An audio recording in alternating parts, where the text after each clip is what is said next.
महाराष्ट्र क्रांती news, आवाज सर्वसामान्यांचा। धुळगाव ते एरंडगाव रस्त्याच्या डांबरीकरणाची दुरावस्था, ग्रामस्थांची चौकशीची मागणी। येवला तालुक्यातील धुळगाव ते एरंडगाव या रस्त्याचे नुकतेच 7 दिवसापूर्वी डांबरीकरण करण्यात आले असून डांबरीकरणाच्या कामाबाबत ग्रामस्थांनी तीव्र नाराजी व्यक्त करत चौकशीची मागणी केली आहे। नुकत्याच करण्यात आलेले डांबरीकरण अल्पावधीतच उखडू लागल्याने कामाच्या गुणवत्तेबाबत प्रश्नचिन्ह उपस्थित होत आहे।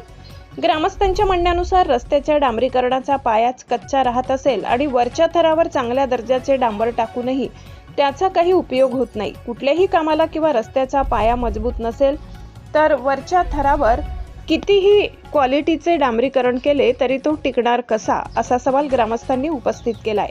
रस्त्यावर अनेक ठिकाणी आजच खड्डे पडू लागले असून आजच नव्हे तर भविष्यातही वाहनधारकांना मोठी कसरत करावी लागणार आहे। विशेषतः रस्त्याला कुठली लेवलही दिसून येत नाही। पावसाळ्यापूर्वीच रस्त्याची ही अवस्था झाल्याने नागरिकांमध्ये संताप व्यक्त होत आहे।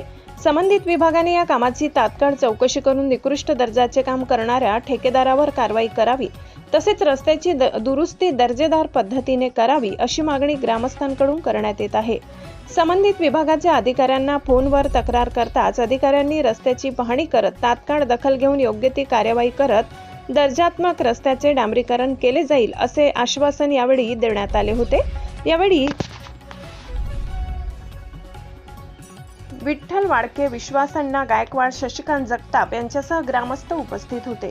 प्रतिनिधी शशिकांत जगताप, येवला। अशाच नवनवीन बातम्या पाहण्यासाठी आमच्या महाराष्ट्र क्रांती न्यूज या YouTube चॅनलला लाईक करा, सबस्क्राईब करा आणि बेल आयकॉनला प्रेस करा।